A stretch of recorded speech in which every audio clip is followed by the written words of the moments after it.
Hello everyone and welcome back to Prestige Reef. Now, in my post last week, I promised you all that I would give you an update on the Mega Build. Well, today is a very exciting day. Today is the day that it starts. Now, I can't promise you at this moment in time how much of the build I will be able to show you because I don't know how far we're going to get today. But what I can do is I can show you some of the individual components. I won't show you all of them because in total this build will have around about 1,200 individual pieces when you take into account the pipework and the wood, hanging kits for the lights and everything. It is a 1,200 piece jigsaw puzzle, which fortunately I don't have to put together on my own. There's a couple of things I want to get out of the way originally. The first thing is I will be wearing gloves in this video and I also will occasionally be wearing a mask. That is for the protection of both myself as well as the people around me. So although some people might think I'm being overly precautious, I'd rather be safe than sorry. Today started, as you can see that this video is a little bit more impromptu than usual. What I will say is that today has already started differently to most days. I woke up at 3 AM this morning. It's currently 6 AM, which is probably the earliest time I've ever filmed a video. The reason I couldn't sleep was because today is like Christmas morning for me for when I was 5. This is what I've been looking forward to for so long, and so much time and effort and also money has gone into building this, and while gathering all the pieces together, being able to finally put it together is a really big deal for me. So yeah, as it says, a bit impromptu. The people that are going to build it are turning up in couple of hours, and yeah, so I will introduce you to them, and hopefully you enjoy following this new series. There's one final thing I wanted to mention, guys. The channel is rapidly approaching 40,000 subscribers. I never ever believed that it would get to this stage, and it's incredibly humbling to know that so many people appreciate the content which I put out. I just want to say a thank you to every single one of you, because this channel has absolutely, as you can see by what I'm doing today, this channel has absolutely changed my life, and I wouldn't have been able to do it without you. So if you want to help push me over that 40,000 subscriber mark, please feel free to obviously subscribe to the channel, click that bell icon, click the notification, the bell icon's for notifications. Oh, you'd think I would know this by now. I'm going to say click the like button. It's early. Bear with me. And yeah, so let me show you around. Right, so I should probably start by taking you outside, because this is what my garden currently looks like. I can't imagine what my neighbours think that I'm doing, because they don't know. This is the wood for the stand. There are 75 planks in total. I moved them all myself. They are 4 meters by 8 meters. They're longer than they need to be, because at the moment I couldn't actually get the 3 meter ones. But we'll have to cut them down to size. Eventually the wood is going to be clad in a white PVC which will match the walls. This is the 400 litre RO container, which will automatically be topped off and then also automatically be drained into some smaller RO units, RO containers, which I'll show you later. As you can see, there's plenty more stuff in here than the last update I gave you. So where do we start? Right, these tanks are actually going underneath. These are the mixing tanks. So what will happen is there's drains here, which I will be able to turn a valve and it will automatically drain this tank down from this level all the way down to here. Once it's drained, I can then fill up with RO water, because I'm going to separate it from the obviously the coral trays and the tanks. I can fill it with RO water, put salt into it, mix it up, and then just all I have to do is turn a valve and I've done a water change. So as you can see, I didn't even know this was in here, but every murder room needs a big knife. So but yes, that was for opening boxes, by the way. I'm not sure why I picked the biggest knife in the drawer. This is an unreasonably large amount of pipe work. I have no idea why or I need this much or where this is all going to go, but I have faith in the tank designer, which you will meet. The designer of this build, I'll introduce you to him later. But the pipe work ranges, as I said, from 65 mil fittings all the way down to little tiny ones like this. So, or there's a 16mm one. I'm gonna have to label all these because I have no idea how it's gonna work. On top of these, there will be glass panels on top of these to reduce evaporation.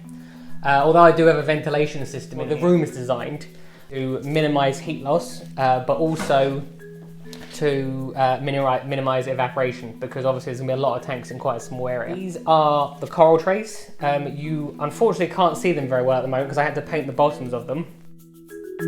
The equipment sumps have like a little overhang, and you'll see it fits over here.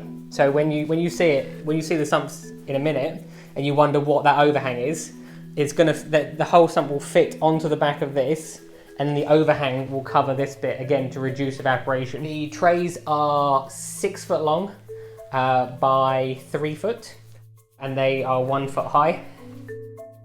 And yeah, as I said, there's 4 of them. Those of you who've seen some will see that there's one above the other. And then these will be grow out tanks.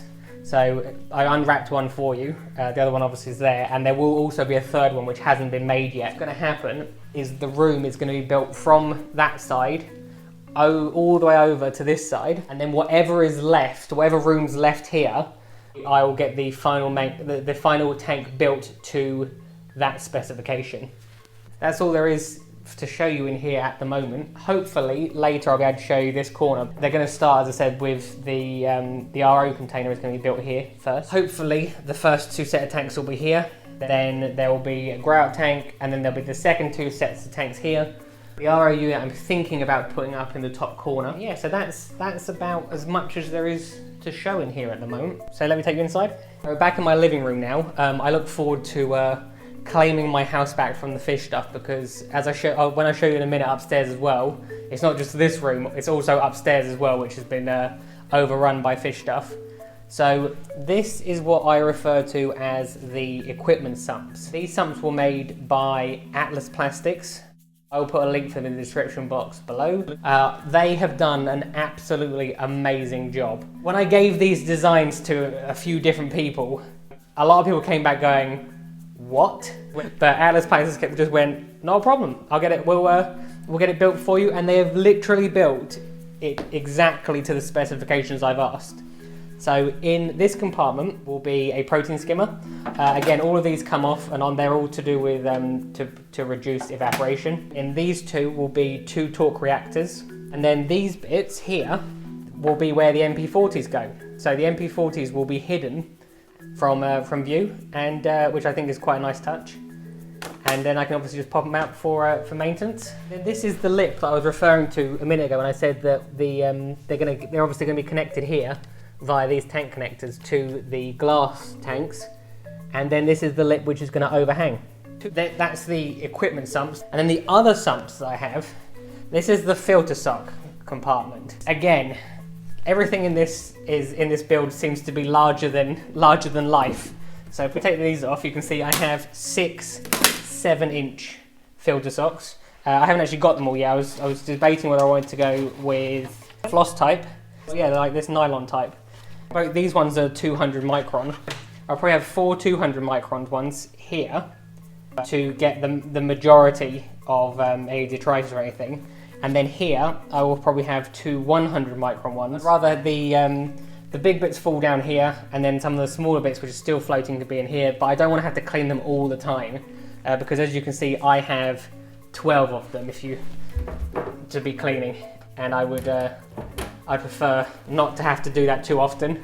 In here, this is obviously the overflow. There's going to be 3 overflows, and then 2 return pipes from the pump, and they're going to be run using the system's going to be run using the Ecotech Vectra L1s, and it'll be a closed loop system. So yeah, that's the sumps sorted. Let me take you upstairs to show you some of the additional equipment that I will be using. Right, I'm starting to notice that this is very quickly turning into a fished version of MTV Cribs. This is one of the bedrooms, which, as you can see, has been overtaken by fish stuff. To start with, I've got a high density foam to go below each of the tanks to keep it all level. It's also waterproof, so it won't absorb anything. The grow out tanks will have the Carib Sea Life Rock because I'm planning to have 2 of them probably as a display, and then the third one, which will be attached to the soft coral tank, probably at least temporarily will have... I've always wanted an angelfish tank, so I thought about having an angelfish only tank as the third tank, which will be, as I said, which will be attached to the soft coral tray, because I think that would be a good way to get nutrients in the system by putting angelfish in there. And if you've got 7 tanks to play with, you might as well make one of them something you've always wanted. The heaters I am using are 4 titanium heaters. I might need additional ones. These are all 600 watts.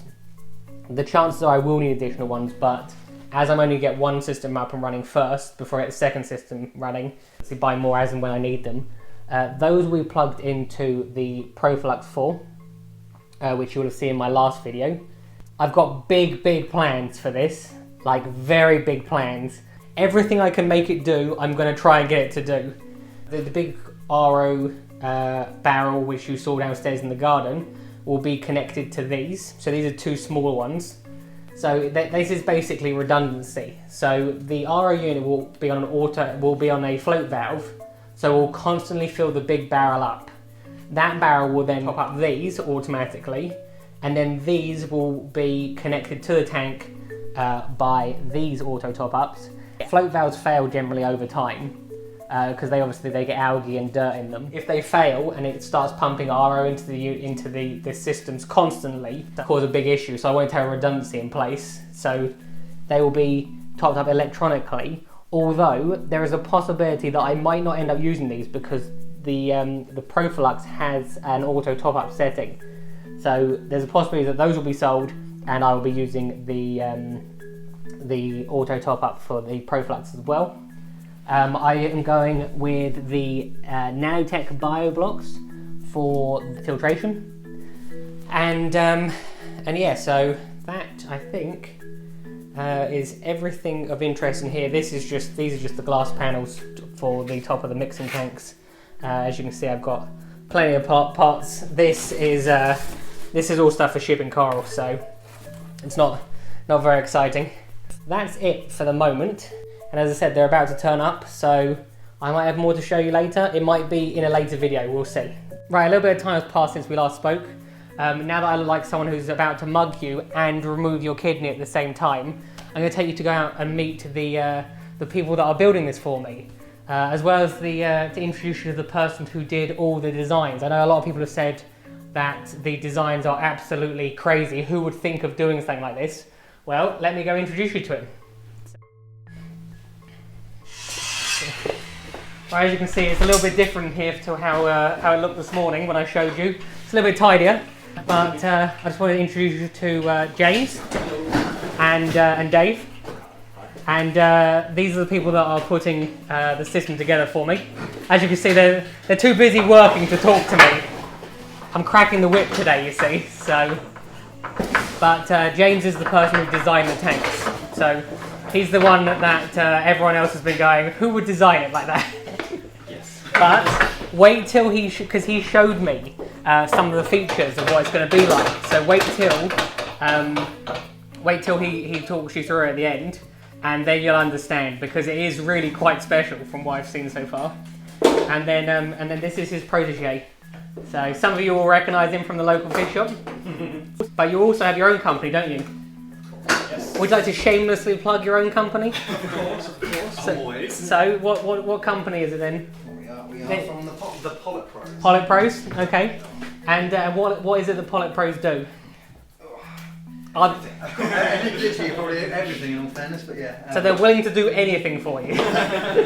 Aquarium design, 3D printing, custom 3D printing. Yeah, I think primarily we're in 3D printing parts at the moment, so we do the full 3D printed parts. They're doing 3D printed parts, Sure. but they will also...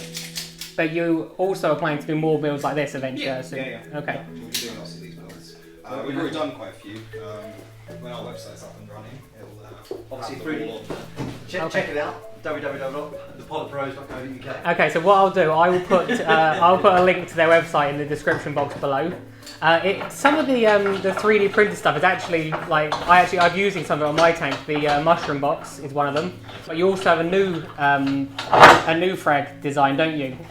Yeah, So we're gonna start using for soft corals these sort of little clips, which will, in theory, so instead of using glue on the soft corals, you just frag it, put it in this little clip, and it just clips on, and then it grows from there.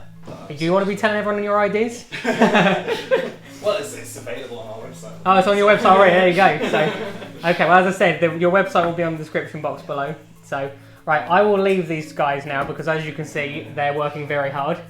I think that what we'll do is we'll show you a little breakdown at the end of what's been done, and we'll explain what some of this pipe work does, and yeah, we'll go from there. So I'll leave you two alone. There is one other person that I'd like you to meet, who is this is Luke, our carpenter. Yeah, he's a bit slow, so no, he's not really actually. But Luke has taken on the challenge of building this complicated build. Yeah. You said it was the most interesting thing you've built. Yeah. Is that right? It will be. It will be. What's the second most interesting thing? Definitely the tats. Tats. Don't tell me. Don't tell me. Right, guys, it's now the end of day one. As you can see, at one point we can see by my hair. At one point we got drenched. It created this style. I'm sort of just rocking it at the moment. But I thought I'll take you inside and James will show you exactly what we've done on day one. Right, so James, do you want to show everyone like how far we've got today? Yes. And what everything does? So today we managed to get the two mixing tanks, one for each system, in place. The mixing tank is basically a tank you can isolate to drain the water, so drain, I think it's about 200 litres of water, which goes down the waste pipe. And then the idea is then you then fill it up again with RO on this valve to the 200 litre point again, and then you mix the salt in this tank, and then once you've mixed that salt again, you then flush it back through the system. So that's where we're at today. That's the mixing tank's done, and then what have you done with the RO over here? One sec, I'll get out of your way. This is the RO storage container. So this RO storage it does about 400 litres in there, so you can do 200 litre water changes on both systems. This goes into, there'll be two top-ups, there's be one over there as well, but this is the extra top-up chamber. This is like a fail-safe, so this doesn't all drain into the systems. So the idea is that a little amount of water trickles into here, and if the top-up decides to go crazy and put all that water into there, the maximum amount of water you're putting into there is about 50 litres. As opposed to 400. As opposed to 400. Yeah, and so the idea is it's a fail-safe, so it doesn't completely ruin the salinity in the system. Okay, brilliant. Yeah. I know obviously it's been a very long day, so I won't keep you any longer, but I just want to say obviously thank you very much for obviously everything you've both done. And yeah, so what's your company again? The Polyp Pro. Polyp Pros, there you go. But yeah, as I said, there's as I mentioned earlier in the video, there's definitely some stuff on their website that's worth checking out. With the 3D printed stuff, there definitely will be plenty in these tanks. That's it today, guys. I just want to say an absolutely massive thank you to everyone that supports the channel on Patreon. If you did enjoy the video, why not click that like button? Have a good week, and I will see you next time. I'm smiling, you just can't see. Also, if anyone knows sort of like a black market hairdresser, just let me know. I'm asking for a friend.